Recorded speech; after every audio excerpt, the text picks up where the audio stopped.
Boa tarde, meus caros amigos. São 16 horas e hoje, quinta-feira, na casa de Fabiano de Cristo, o horário do nosso Evangelho no Lar. Cultivar o Evangelho no Lar é um hábito que nos auxilia na limpeza energética do nosso lar.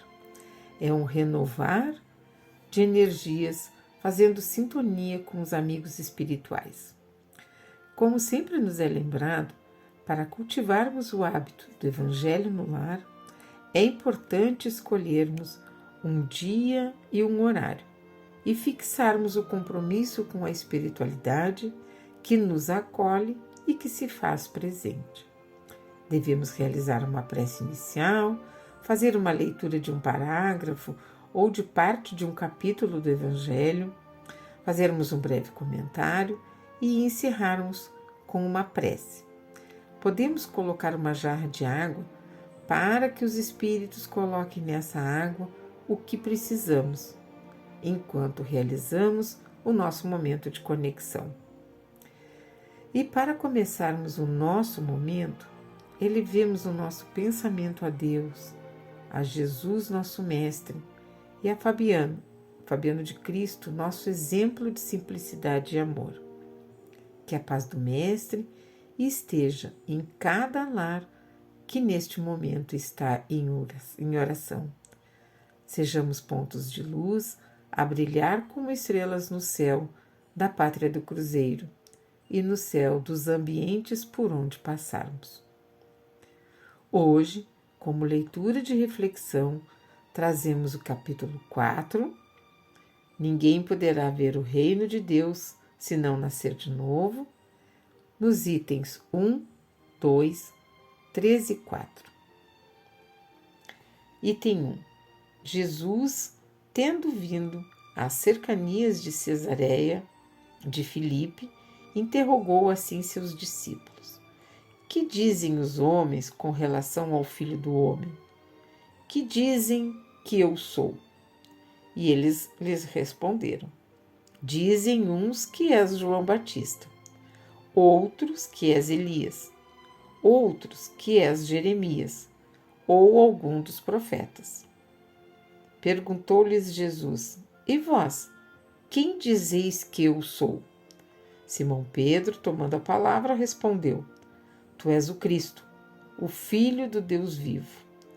Replicou-lhe Jesus: Bem-aventurado és, Simão, filho de Jonas, porque não foram a carne nem o sangue que isso te revelaram, mas meu Pai que está nos céus.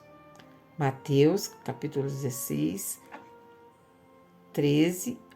de 13 a 17 e Marcos 8 a 27, capítulo 8, de 27 a 30.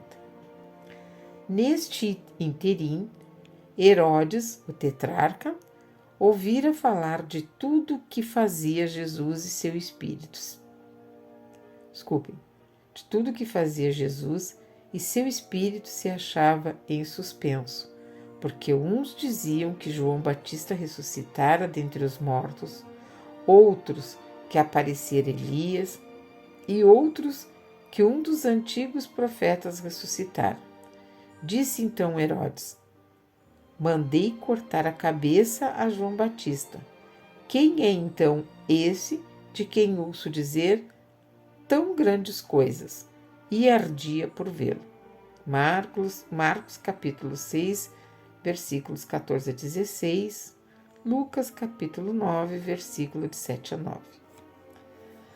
Após a transfiguração, seus discípulos então o interrogaram desta forma: Por que dizem os escribas ser preciso que antes volte Elias? Jesus lhe respondeu: É verdade que Elias há de vir e restabelecer todas as coisas, mas eu vos declaro que Elias já veio e eles não o conheceram e o trataram como lhe aprouve. É assim que farão sofrer o Filho do Homem.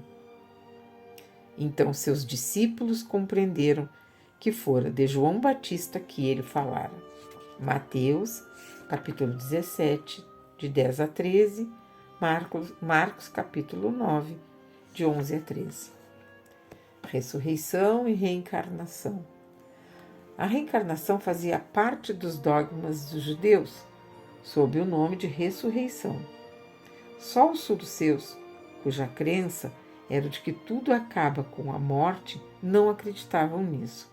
As ideias dos judeus sobre este ponto, como sobre muitos outros, não eram claramente definidas, porque apenas tinham vagas e incompletas noções acerca da alma e de sua ligação com o corpo. Criam eles que um homem que vivera podia reviver sem saber precisamente de que maneira o fato poderia dar-se. Designavam pelo termo ressurreição o que o Espiritismo mais judiciosamente chama reencarnação.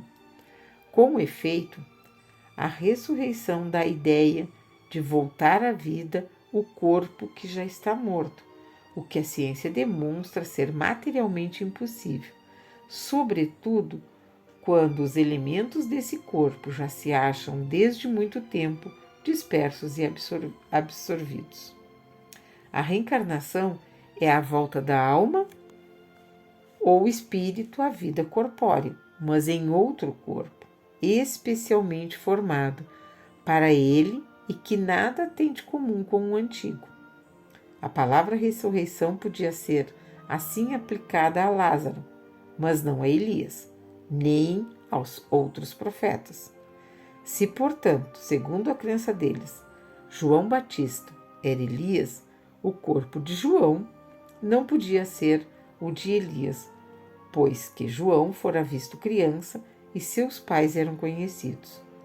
João, pois, podia ser Elias reencarnado, porém não ressuscitado. Então,